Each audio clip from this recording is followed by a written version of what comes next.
अयोध्या में साधु संत की धर्मसभा हुई और देश भर से साधु संत इस धर्मसभा में शामिल होने के लिए अयोध्या पहुंच चुके हैं।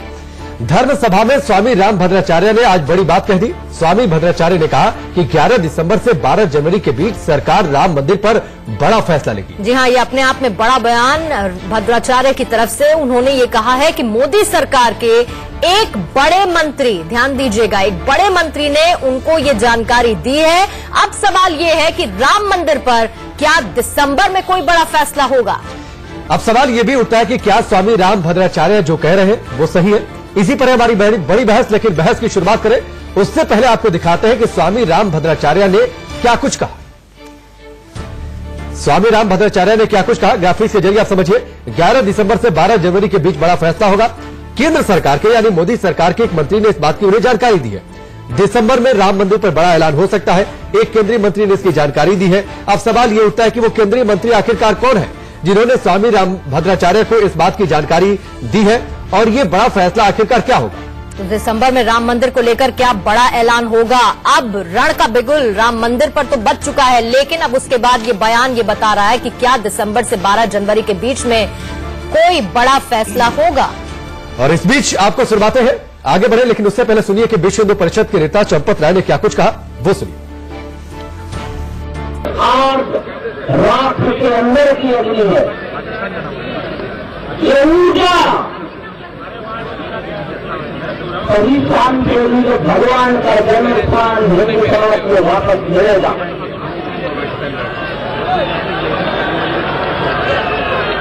हमें बदलाव नहीं चाहिए,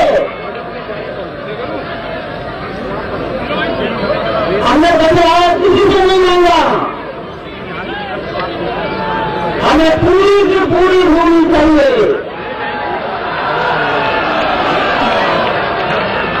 जितनी जल्दी मिलेगी देश में उतनी सुख शांति रहेगी, देश का विकास होगा। तो आपने सुना चंपत राय ने क्या कहा, और दिसंबर में क्या इसे लेकर राम मंदिर निर्माण को लेकर बड़ा ऐलान होगा इसी तारीख के बीच, 11 दिसंबर से 12 जनवरी के बीच। और इसी पर बातचीत करने के लिए रिपोर्टर में हमारे साथ मेहमानों का एक खास पैनल जुड़ चुका है। कई सवालों के जवाब इसमें हम लेंगे। नवीन कुमार हमारे साथ बीजेपी के प्रवक्ता इस वक्त मौजूद हैं।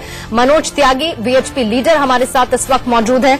साथ ही शिवानी दुर्गा तांत्रिक हैं, वो भी हमारे साथ स्टूडियो में इस वक्त मौजूद हैं। मौलाना Sajid Rashidi president all India इमाम एसोसिएशन, वो भी हमारे साथ मौजूद हैं। और साथ ही मेरे सहयोगी ब्रिजेश भी इस वक्त विजय चौक से हमारे साथ लाइव जुड़ चुके हैं। विजय, माफ कीजिएगा ब्रिजेश, सबसे पहला सवाल मेरा आपसे ये है कि अयोध्या में तो जो हलचल चल रही है इस वक्त वो बहुत तेजी से हर टेलीविजन स्क्रीन पर इस वक्त देखने को मिल रही है। क्या कुछ बयान चंपत राय की तरफ से आए, स्वामी राम भद्राचार्य ने क्या कहा, वो भी हमने दिखाया। लेकिन जरा ये बताइए कि अयोध्या में जो कुछ चल रहा है उसका दिल्ली में असर कितना देखने को मिल रहा है? देखिए, अयोध्या में जो चल रहा है वो निश्चित तौर पे दिल्ली में उसको बड़ी बारीकी से देखा जा रहा है। जो स्वामी राम भद्राचार्य ने जो स्टेटमेंट दिया है वो इस तरफ क्लियर इशारा करता है कि कैसे वो सरकार से उम्मीद लगाए हैं, और सरकार के मंत्री का भी ये बयान है कि वो निराश नहीं होंगे। लेकिन कितना फल होता है ये मेरे हिसाब से 11 दिसंबर को क्लियर होगा, जो कि विंटर सेशन का पहला दिन होगा, जिस दिन 5 राज्यों के चुनाव के रिजल्ट आएंगे।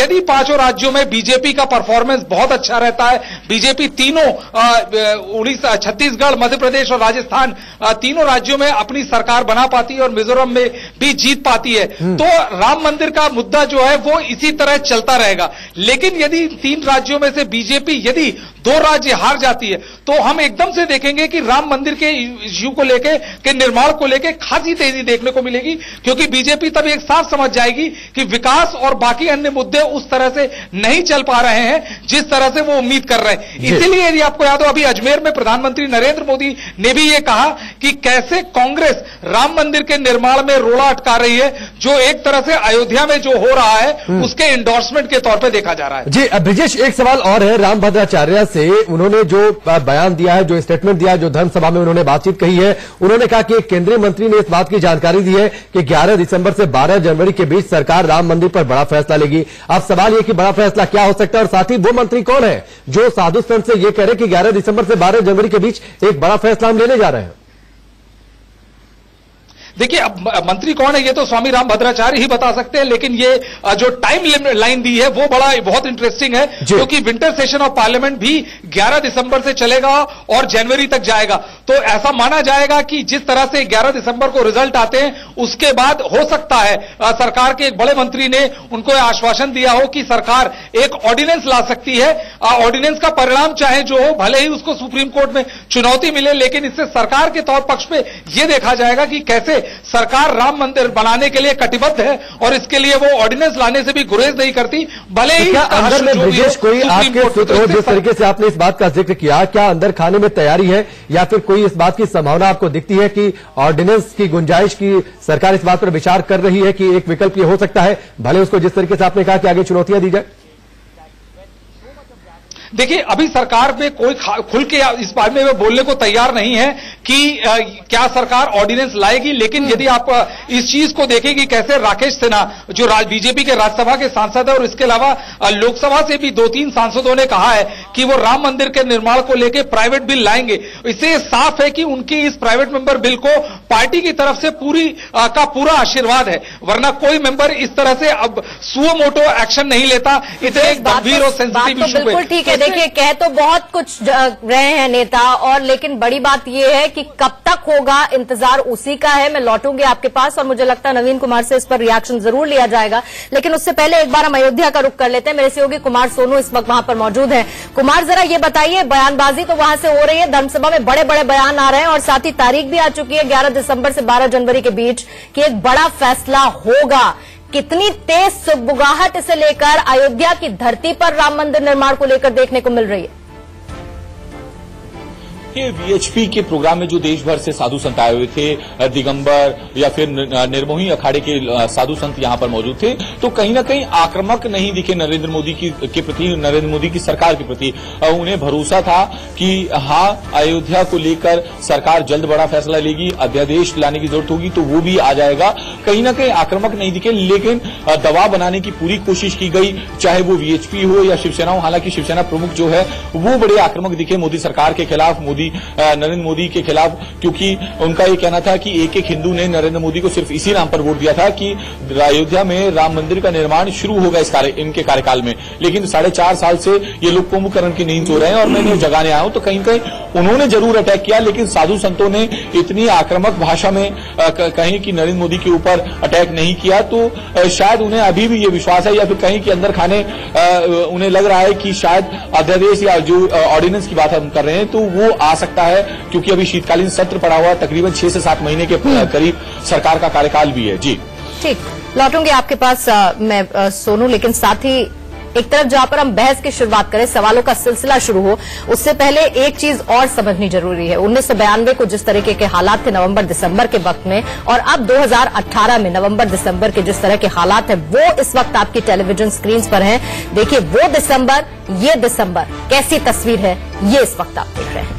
आप इस तुलनात्मक अध्ययन को समझिए। विवादित ढांचे को तब 1992 में ढाया गया था, कार सेवकों पर गोलियां चली थी। वीएचपी की अयोध्या में इस बार धर्मसभा है, वीएचपी संघ आंदोलन की अगुवाई कर रहे थे।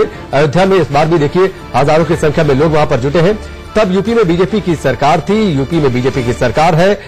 कल्याण सिंह यूपी के तब मुख्यमंत्री थे, इस बार योगी आदित्यनाथ यूपी के मुख्यमंत्री है। केंद्र में कांग्रेस की सरकार थी। आज इस बार के दिसंबर में, नवंबर दिसंबर में यह परिवर्तन ये है कि इस बार भी केंद्र में बीजेपी की सरकार है। तो ये स्थितियां हैं। और चलिए बहस की शुरुआत कर लेते हैं पूर्णिमा। और पहला सवाल, जिस तरीके से आपने कहा कि नवीन कुमार जी के पास तो पहला सवाल बनता है। नवीन कुमार जी, आप लोग एक तरफ कहते हैं कि कोर्ट के फैसले का इंतजार करेंगे, पिछले दरवाजे से आप लोग माहौल को भड़काते हैं, ये स्थिति ठीक है क्या? अब जिस तरीके से स्वामी राम भद्राचार्य ने कहा कि एक मंत्री ने कहा कि बड़ा फैसला लेंगे, अब ये बड़ा फैसला क्या होगा? अगर भाई पहली बात तो ये कि कांग्रेस और विपक्ष के पास तो यही काम बचा है कि वो ये कहेगी कि हम भड़का रहे हैं पीछे दरवाजे से, हम नहीं करना चाहते। आप अपना स्टैंड क्लियर करिए, सुप्रीम कोर्ट के फैसले का इंतजार या कोई बड़ा फैसला या ऑर्डिनेंस? आपने कहा मुझे कि हम भड़काते हैं, इसलिए मुझे जवाब देना होगा ना कि हम भड़काते नहीं हैं। और देश के साधु संतों का अगर सम्मान करना भारतीय जनता पार्टी के सब लोग जानते हैं तो दूसरों को भी करना चाहिए। अगर वो नहीं कर सकते इसमें हमारा दोष नहीं है। कांग्रेस से दूसरे लोगों को, संतों का सम्मान करना चाहिए, धर्म गुरुओं का सम्मान करना चाहिए। हम लोग करते हैं, इसलिए हम पर वो आरोप बड़े आसानी से लगा देते हैं, क्योंकि वो धर्म के आधार पर चलने वाले लोग नहीं है। दूसरी बात, जहां तक कांग्रेस की बात है, जो प्रधानमंत्री जी ने भी कहा कि वो लगातार रोक रही है, हम बताते हैं हमने 4-4.5 नहीं, उस पर तो आएंगे मंदिर जी, उस पर तो अलग से सवाल है, उस पर तो अलग से सवाल है आपके पास। लेकिन स्वामी रामभद्राचार्य ने जिस तरीके से कहा कि एक मंत्री ने कहा है कि 11 दिसंबर से 12 जनवरी के बीच बड़ा फैसला होगा, जिस तरीके से ब्रिजेश भी हमारे सहयोगी जुड़े हुए थे कि टाइमलाइनिंग बड़ी दिलचस्प है, विंटर सेशन की शुरुआत होगी, आप लोगों की स्ट्रेटजी क्या है? नहीं, और उसमें राकेश एक बात और, नवीन कुमार भूल जाइए अभी फिलहाल कुछ सेकंड्स के लिए, मैं कहती हूँ कांग्रेस को भूल जाइए, सिर्फ अपनी पार्टी तक आ जाइए, वीएचपी साधु संत समाज तक आ जाइए।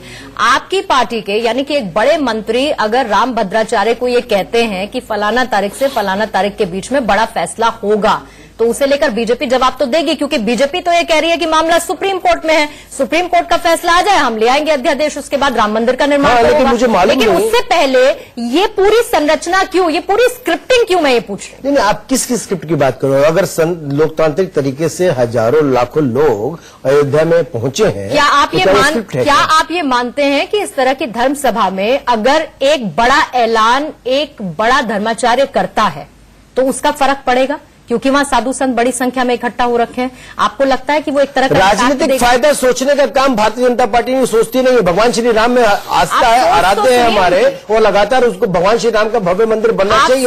तो सुनिए उनके, आप सोर्स तो सुनिए, वो कह रहे हैं कि बड़े मंत्री ने उनको ये कहा। मैं आपके चैनल पे अभी बोल रहा हूं, लगातार बोल रहा हूं, इससे पहले भी बोला है कि भगवान श्री राम का भव्य मंदिर का निर्माण करना भारतीय जनता पार्टी की कटिबद्धता है, उसके लिए हम सवाल का जवाब नवीन कुमार हमेशा टाल जाते हैं। नहीं, हमें कभी जवाब हमेशा टालते हैं, बड़ा स्पष्ट जवाब देता हूं मैं। मेरी बात ये कहना है, हमने तीनों रास्ते को तैयारी कर रहे हैं, लगातार लगे हैं। आपसी सहमति सबसे पहले, नहीं होगा तो कोर्ट का फैसला और 4 अध्यादेश, रास्ता कोई भी हो, भगवान श्री राम का भव्य मंदिर वहां बनना चाहिए। लेकिन मैं यहां बड़ी स्पष्टता से कहना चाहता हूं, आप कांग्रेस की बात मत करो। अच्छा, आपने पहला रास्ता बोला आपसी सहमति, मैं उसी को लेकर मनोज त्यागी से सवाल पूछती हूं। मनोज त्यागी, आप वीएचपी लीडर हैं, आपसी सहमति पहला रास्ता, फिर क्यों चंपत राय ये कह देते हैं कि श्रीराम जन्मभूमि का बंटवारा स्वीकार्य नहीं है? क्यों आप लोग लोकतांत्रिक व्यवस्था को एक तरह की चुनौती दे रहे हैं?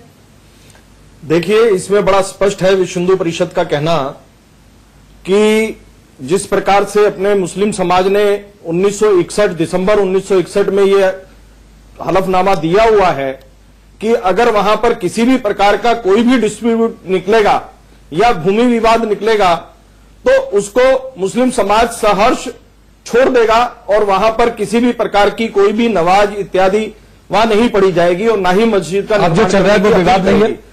किंतु उनके भूमि का बंटवारे की जो बात चंपत राय जी ने की है, वो तो उनके इलाहाबाद हाई कोर्ट ने जिस प्रकार से 3 भागों में बांटने का प्रावधान बनाया, उसके विरोध में है कि वहां पर अयोध्या की धरती पर परिक्रमा मार्ग और पूरे अयोध्या फैजाबाद के अंदर किसी भी प्रकार का कोई भी डिस्प्यूट नहीं चाहिए। सिर्फ और सिर्फ एक बात डिमांड है कि राम मंदिर का निर्माण। कैसे क्योंकि जिस तरीके से जो बातें हो रही हैं, जो आप लोगों का आयोजन है और अगले 1 महीने तक जो आप लोगों की प्लानिंग है, डराना चाहते हैं, भीड़ जुटाकर, धमकाकर कुछ बात करना चाहते हैं? तरीके से लोकतांत्रिक तरीका है, इसमें डराना क्या है भाई जी?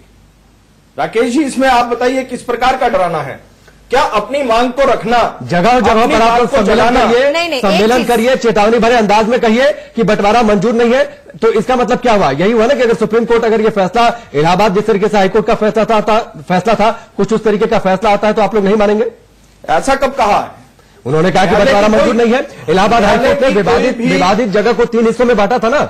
अगर कुछ उसी तरीके का फैसला सुप्रीम कोर्ट से आता है तो आप लोग कहते हैं ना कि आप लोग नहीं मानेंगे। फिर हमने इस प्रकार का कब कहा है? अरे चंपत राय कह रहे हैं कि बंटवारा स्वीकार है, बंटवारे से संबंधित जो विषय है तो टाइटल विवाद, सुनिए मनोज त्यागी, है तो टाइटल विवाद, आप समझिए ना। उसमें आप जब इलाहाबाद हाईकोर्ट के फैसले का हवाला देते हुए बता रहे हैं, जो इलाहाबाद हाईकोर्ट का फैसला आया था, मैं कह रही हूं मामला सुप्रीम कोर्ट में है, लोकतांत्रिक व्यवस्था तो सुप्रीम कोर्ट में भी वो भी शामिल होता है। फैसला है ना, बिल्कुल आ रहा है।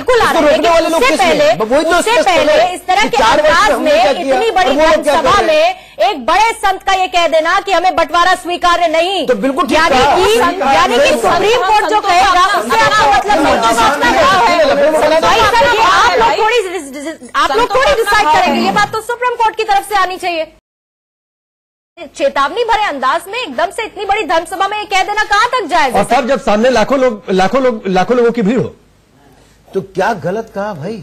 अरे नवीन जी एक बात बताइए, इलाहाबाद हाईकोर्ट का फैसला 3 हिस्सों में बांटा था। अच्छा चलो, अगर कुछ उसी तरीके का फैसला, एक बात बताइए, अगर कुछ उसी तरीके का फैसला सुप्रीम कोर्ट से आता है तो चंपत राय कह रहे हैं ना कि नहीं मानेंगे। मैं आपको एक बात सुनिए, पहली बात तो इलाहाबाद हाईकोर्ट का फैसला सुनिए क्या था। एक निर्मोही अखाड़े को दिया था, एक श्री राम जन्मभूमि न्याय समिति को दिया था और एक मुस्लिम समाज को दिया था। उसमें ना सिया वक्फ को दिया, सुन्नी को दिया और ना ही मुस्लिम पर्सनल लॉ बोर्ड को दिया। पहली बात आप लोग मालूम है, अरे आप लोग घुमाने लगते हैं, मेरी बात घुमाना का प्रैक्टिकल है, सत्य है। दूसरी बात, आपने कहा कि भाई अगर वहां पर अगर मगर में है, पहली बात तो ये कि कानून ने अभी सुप्रीम कोर्ट ने एक फैसला दिया है कि नमाज जहां पढ़ी जाती है या मस्जिद वो शिफ्ट की जा सकती है, एक स्थान से दूसरे स्थान पर भेजा जा सकता है। हम इसको मान लेते हैं। अगर ये बात है तो लखनऊ में देने के लिए तैयार है ना, हमने ये थोड़ी कहा कि मस्जिद नहीं बने। नहीं, उस पर सवाल तो ये साफ तौर पर है ना। चलिए हम इस पर जवाब तो जरूर लेते हैं, फैसला दिया। साजिद रशीद साहब से यहाँ पर जवाब बनता था, लेकिन पूर्णिमा उससे पहले की उसके लिए सुरक्षा के क्या कुछ खास इंतजाम किए गए हैं, अलग अलग जोन में बांटा गया है पूरे शहर को। बिल्कुल, इसके साथ ही चप्पे चप्पे पर नजर रखी जा रही है। कुछ ग्राफिक्स हम आपको दिखाना चाहेंगे जो इस वक्त अयोध्या में किस तरह का एडमिनिस्ट्रेशन लॉ एंड ऑर्डर को संभाल रहा है। सुरक्षा के लिहाज से 3 जोन में पूरे अयोध्या को बांटा गया है। इसके साथ ही अयोध्या में राम जन्मभूमि और अधिग्रहित क्षेत्र जो है उसके पास का ये एक सिक्योरिटी का रेड जोन इसे बनाया गया है। पूरे इलाके में भारी सुरक्षा बल को तैनात कर दिया गया है। ये रेड जोन है जो इस वक्त आपकी टेलीविजन स्क्रीन पर दिख रहा है। राम जन्मभूमि की ओर जाने वाले कई रास्ते सील कर दिए गए हैं। ये लॉ एंड ऑर्डर मेंटेन करने के लिए व्यवस्था अयोध्या में की गई है। कुछ रास्ते ऐसे हैं जहां पर बैरिकेडिंग कर दी गई है, कई नाके ऐसे हैं जहां पर जांच काफी तेजी से, काफी मुस्तैदी से हो रही है। तो सिक्योरिटी के लिए रेड जोन किस तरीके से तैयार किया गया है वो आपने देखा। ब्लू जोन की बातचीत कर ले, अयोध्या की सीमा में आने वाला पूरा जो इलाका है उसे ब्लू जोन में रखा गया है। शहर में जगह जगह कैमरे लगाए गए हैं। ये व्यवस्था आज के इंतजाम को लेकर पुलिस और सुरक्षा कर्मियों की तैनाती है, गश्त बढ़ा दी गई है। पुलिस की ओर से वीडियो रिकॉर्डिंग हर पल की कराई जा रही है ताकि हर बातों के, हर घटनाक्रम के सबूत रहे। सादी वर्दी में भी भारी तादाद में सुरक्षा कर्मियों को तैनात किया गया है। अयोध्या के जो सीमावर्ती इलाके हैं वहां पर भी पुलिस चौकस है। 3rd जोन, येलो जोन इस वक्त जो हम आपको दिखा रहे हैं, वहां पर सीमावर्ती इलाकों में तैनाती कर दी गई है। सभी एंट्री पॉइंट्स पर निगरानी अयोध्या में रखी जा रही है। और हमारे साथ मेहमानों का बड़ा पैनल है। लगातार राम मंदिर मुद्दे पर हम चर्चा कर रहे हैं। मौलाना साजिद रशीदी, आपसे मैं कह रही थी आपके पास आऊंगी ब्रेक के बाद। अब ये बताइए, सीधे सीधे चंपत राय ये कहते हैं श्री राम जन्मभूमि का बंटवारा मंजूर नहीं है और जो सुन्नी वक्फ बोर्ड है वो केस वापस ले ले, और पूरी जो बहस चल रही है वो सिर्फ राम मंदिर निर्माण को लेकर हो रही है। जो दूसरी तरफा बहस है उसका कहीं नामो निशान नहीं है। आप 2 बयानों को देखिए, एक चंपत राय जी का बयान कि हम बंटवारा नहीं मानेंगे, और एक प्राइम मिनिस्टर का बयान जो ये कह रहे हैं कि साहब जो लोग धमकियां दे रहे हैं उनकी धमकियों को नहीं सुना जाएगा और कोर्ट अपना काम करेगा। वो भी बयान आपने सुना होगा जो अलवर में दिया है। तो हम प्रधानमंत्री जी का बयान सही माने या चंपत राय जी का बयान सही माने? ये एक बड़ा कॉन्ट्रडिक्शन है इन बयान में। दूसरी बात ये कि प्रधानमंत्री जी ने कांग्रेस के ऊपर गुगली फेंक कर ये तो साबित कर दिया कि आज जो भी जमावड़ा हुआ है अयोध्या में वो किसी काम का नहीं था, एक सियासी फायदे के लिए हमने उसको इकट्ठा किया था और होगा वही।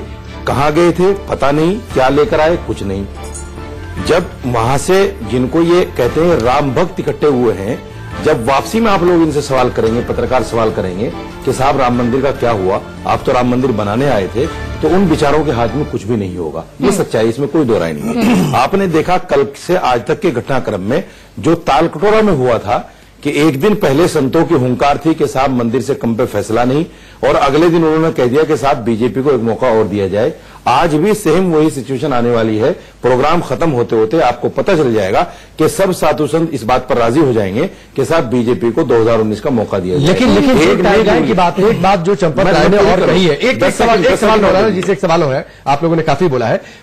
उन्होंने एक केंद्रीय मंत्री का हवाला दिया कि 11 दिसंबर से 12 जनवरी के बीच कुछ बड़ा हो सकता है, अंदर खाने में शायद ऐसी चर्चा चल रही है। इस पर आप लोग क्या सोचते हैं? मैं उसी बात को कहना चाह रहा हूं। एक गुगली उन्होंने एक नई फेंक दी कि साहब दिसंबर में होगा, ताकि ये जो आज की सभा है इसका मलाल किसी को ना हो और दिसंबर पर जाकर नजरें नहीं है। 4 चरणों में है, इसके बाद सांसदों तक पहुंचेंगे, उसके बाद दिल्ली में सभा की तैयारी है। कुछ नहीं सर, आप देखिए नहीं है सर, इसके बारे में आप 11 दिसंबर को देखिएगा एक नया जुमला आएगा, फिर 20 दिसंबर को एक नया जुमला आएगा। इस पर पूरे 4 साल इसमें तो गए।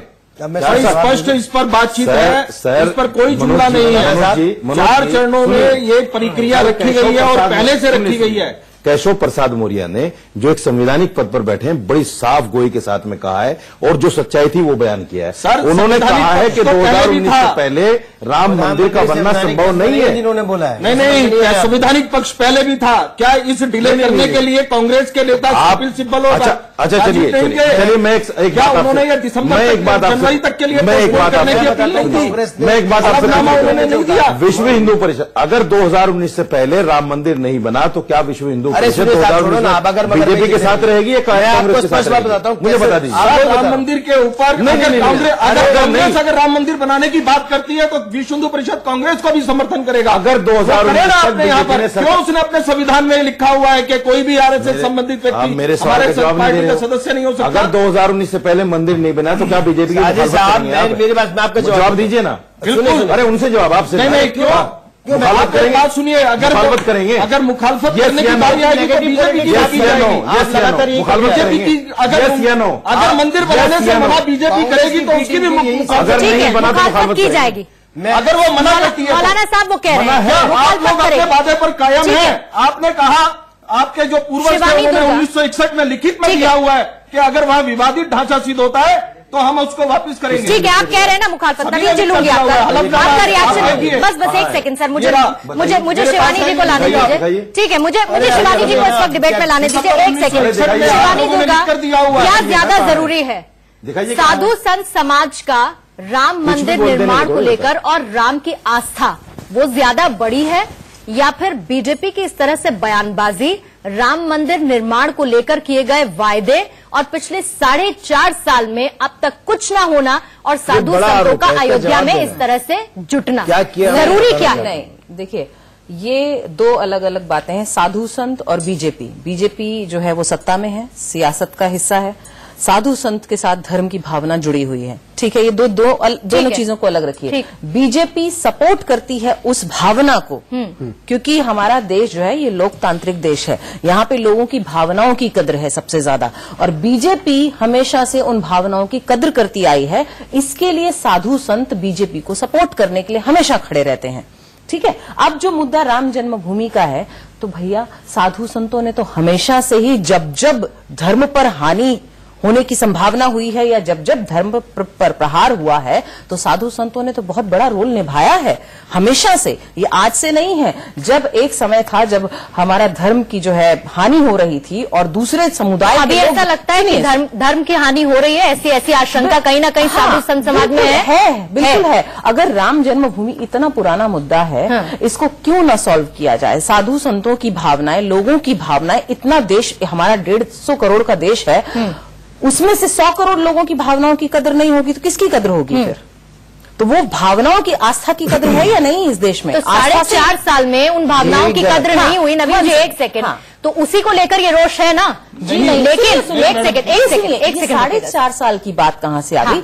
एक दिन में मंदिर तैयार नहीं होता है। बिल्कुल ठीक बात है, लेकिन 4.5 साल में मंदिर तैयार होता है। नहीं सुनिए, 4.5 साल में बीजेपी के पास सिर्फ एक राम मंदिर का ही मुद्दा नहीं था, और भी चीजों को उनको हैंडल करना था। बार-बार हमने कुछ नहीं किया 4.5 वर्ष। ठीक, अच्छा एक सवाल, नहीं एक मैं पूछूंगी शिवानी दुर्गा, एक सवाल मेरा आपसे और ये, अब यहाँ पर धर्मसभा लगी है, हजारों लाखों की संख्या में साधु संत इकट्ठा हो रहे हैं और आपका 4 चरणों में आपने इस पूरे प्रोग्राम को डिवाइड कर रखा है कि हम राम मंदिर निर्माण के लिए ऐसे 4 फेज में कदम आगे बढ़ाएंगे। कहने का मतलब ये है कि एक तरफ अब सुप्रीम कोर्ट ने कह दिया है जनवरी में सुनवाई शुरू होगी, राम मंदिर निर्माण को लेकर आपकी तरफ से जो भी कदम उठाए जा रहे हैं आने वाले कुछ महीनों में या जनवरी से पहले तक या जनवरी तक अगर कोई सोल्यूशन नहीं निकलता है राम मंदिर निर्माण के लिए, जो आप कह रहे हैं तारीख बताएं, वो नहीं बताई जाती है, तब साधु संत समाज क्या करेगा? धर्म क्षेत्र कुरुक्षेत्र यमवेतासु युयुत्सवः, तो ये तो वही है कि धर्म क्षेत्र है, अभी वही चल रहा है। और धर्म क्षेत्र जहां जैसे कि साधु, जब भी लगेगा साधु संतों को कि उनकी बात को टाल मटोल किया जा रहा है, उनको सही जवाब नहीं दिया जा रहा है, तो फिर साधु संत अपना डिसीजन खुद लेंगे। क्योंकि डराकर धमकाकर नहीं, क्यों डरा? आप हमेशा जो है मीडिया इसी बात को क्यों बोलती है? अगर सुप्रीम कोर्ट का फैसला अगर कुछ आता है आपके फेवर में नहीं आएगा तो आप नहीं मानेंगे? नहीं, सुप्रीम फिर आप अपने हिसाब से फैसला लेंगे, इसका मतलब क्या है? अब मुझे ये बताइए, आप मुझे ये बताइए ना कि इतने समय से हम जो इंतजार कर रहे हैं उसका क्या? नहीं तो क्या उस इंतजार के लिए सुप्रीम कोर्ट अपना फैसला आपके हिसाब से देगा? नहीं, क्यों, हम ये कहाँ कह रहे हैं? प्रमाण पे देगा ना, प्रमाण तो आप सुप्रीम कोर्ट का फैसला, आपके कहने का तो सीधे से मतलब यह है कि अगर आपके फेवर में सुप्रीम कोर्ट का फैसला आता है तो आपको मंजूर है, नहीं आता है तो आपको मंजूर नहीं है। ये बात, हाँ, उधर चंपत राय ने कह दिया कि इलाहाबाद हाईकोर्ट जैसा फैसला आया तो वो भी नहीं मानेंगे। जी, वो तो अब देखिए, अब साधु संतों का अपना एक स्वभाव होता है। नहीं, साध्वी जी से एक सवाल है मेरे को, मैं आपके सवाल का जवाब नहीं, मौलाना साहब को कहना। साध्वी जी, अगर सुप्रीम कोर्ट ने राम मंदिर के अगर मगर में क्यों सब चीज नहीं है ना सर, क्योंकि सुप्रीम कोर्ट अपना फैसला, मैं सवाल मुझसे कर रहा हूं, पॉसिबिलिटी तो सब रखेंगे ना। मुझे मामला सुप्रीम कोर्ट में तो वन साइडेड नहीं हो सकता है ना। बोलिए। ठीक है मौलाना साहब, बोलिए। सुप्रीम कोर्ट अगर राम मंदिर के हक में फैसला देता है तो मुसलमान खड़े होकर राम मंदिर बनवाएंगे, ये मैं आपसे वादा करता हूं। बहुत अच्छी बात। लेकिन अगर सुप्रीम कोर्ट ने बाबरी मस्जिद के हक में फैसला दे दिया तो क्या आप स्वागत करेंगे सुप्रीम कोर्ट का? सर, सुप्रीम कोर्ट आप साध्वी नहीं है, नहीं साध्वी नहीं है। सुनिए,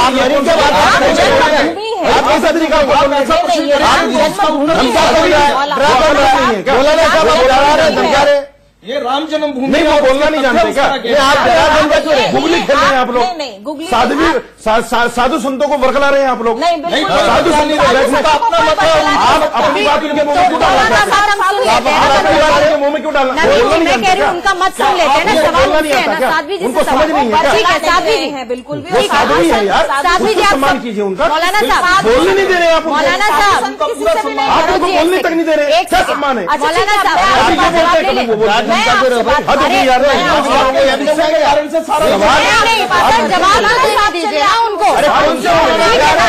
कौन से मौलाना कह रहे हैं मंदिर बनवाने के लिए? नाम बताइए। एक मिनट, आप विरोध कर रहे हैं। यहाँ सबके पास, नवीन जी, यहाँ सबके पास बोलने का, एक सेकंड मौलाना साहब, यहाँ सबके पास बोलने का अधिकार और वक्त है ना सर, सबके पास बराबर का मौका है ना। मौलाना साहब, आपका सवाल हो गया? जी हो गया, बिल्कुल हो गया। साध्वी जी जवाब दीजिए। आपका कहना यह है कि अगर ये फैसला आप लोगों के फेवर में आता है बेसिकली, तो आपने जो वहां पर याचिका दायर की है, वो क्या याचिका है? टाइटल सूट की याचिका है आपकी सिर्फ, ठीक है? वो जगह को लेकर के, भूमि को लेकर के, जो भूमि राम की है वो कैसे वहां पर मस्जिद बन सकती है? ये सुप्रीम कोर्ट में तय करने दीजिए ना की बात होने दो। अगर कोर्ट ने, ठीक है, राम मंदिर के हक में फैसला दे दिया तो मुसलमान स्वागत करेगा। मैं तो कोर्ट, तो क्या साधु संत भी स्वागत करेंगे फैसले का? अगर बाबरी मस्जिद नहीं, वहां पर मस्जिद नहीं बनेगी। नहीं, ये है वो मस्जिद नहीं, संतों की जबान नहीं, मतलब बीजेपी की जबान नहीं, ये विश्व हिंदू परिषद की जबान है। आप कहते हैं ये संत नहीं है, मैं बार बार कहता हूँ कि ये संत नहीं है, फिर क्या है? ये बीजेपी और आप बताइए ना, कौन सा मौलाना ने कहा? बीजेपी और बीजेपी के संत ऐसी भाषा नहीं बोल सकता, अभी आप संत ऐसी भाषा नहीं बोल सकता। संत ये कहेगा मैं अपने देश को रखने के लिए हर फैसला कोर्ट का मानूंगा। संत ये बोलेगा, संत ऐसा नहीं बोलेगा, संत ऐसा नहीं बोलेगा। सारे साधु समाज का अपमान कर रहे हैं। संत ऐसी भाषा नहीं बोलता जैसे आपने बोला। एक मिनट मौलाना जी, एक मिनट बात को नहीं माने। शिवानी जी एक मिनट, मौलाना जी आप शांत रहेंगे, कोर्ट की बात, मौलाना जी आप शांत रहेंगे। आपने कहा कोर्ट की बात को नहीं मानेंगे, आपने कहा कि हम कोर्ट की बात को नहीं मानेंगे। कोर्ट से बड़े हैं आप कोर्ट से बड़े हैं मौलाना जी, एक मिनट, हमने कहा हम मानेंगे, आप लोग लड़ेंगे, मानेंगे, आप लोग लड़ेंगे, राम मंदिर खड़े हो। मौलाना जी एक मिनट शांत रहेंगे। आपने अपना जवाब दिया, आपने अपना सवाल किया, आपको जवाब मिला। एक मिनट, अजीब बात है भाई। मौलाना जी एक मिनट आप शांत रहेंगे। शिवानी जी आपने जो कहा, एक मिनट मौलाना जी, एक सेकंड, अब आप रुक जाइए। ठीक है मौलाना जी, आपकी बात हो गई, अब रुकिएगा राकेश, सोच समझ कर बोल। ठीक है, साथ दीजिए एक सेकंड। राकेश, आपने ये कहा, उनका सीधे तौर पर मौलाना जी का ये कहना था कि अगर फैसला आपके हक में आता है तो वो खड़े होंगे, अगर उनके हक में आता है तो क्या आप खड़े होंगे? आपने कहा कि नहीं खड़े होंगे। मतलब आप ये चाहती हैं कोर्ट आपके हिसाब से फैसला सुनाएगा? कोर्ट आपके हिसाब से फैसला सुनाएगा? तथ्यों के आधार पर। हाँ तो ठीक है, फैसला आने दीजिए ना। फैसला आएगा उसे मानिए। मौलाना साहब क्वेश्चन क्यों कर रहे हैं? जो फैसला आएगा मानिए उसे। जज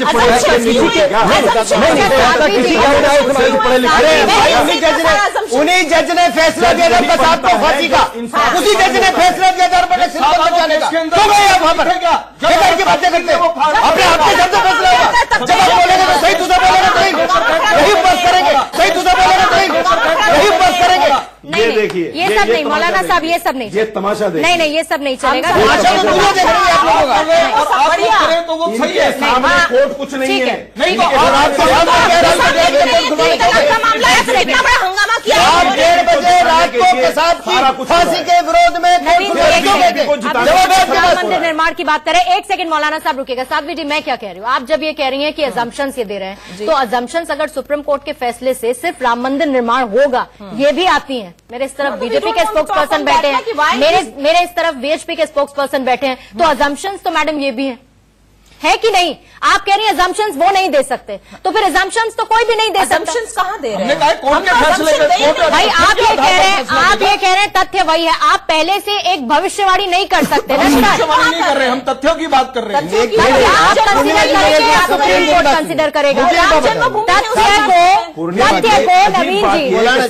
नवीन जी से होता है मेरी बात। अरे साहब सुनिए, मैं आपको बड़ी अजीब बात। सुप्रीम कोर्ट में इलाहाबाद हाई कोर्ट के फैसले इतना साधु संतों की कदर करते हैं, और उस समय जो तथ्य है, जो प्रमाण है, वो सारे के सारे इस बात को प्रमाणित करते हैं कि वहां पे भगवान श्री राम कोर्ट नहीं जानता क्या प्रमाण को? लेकिन आप परेशान, कोर्ट नहीं जानता, जब भी आपकी परेशानी नहीं, कोर्ट नहीं जानता। प्रधानमंत्री नरेंद्र भाई उन्होंने तमाम मामले को पढ़ा नहीं है।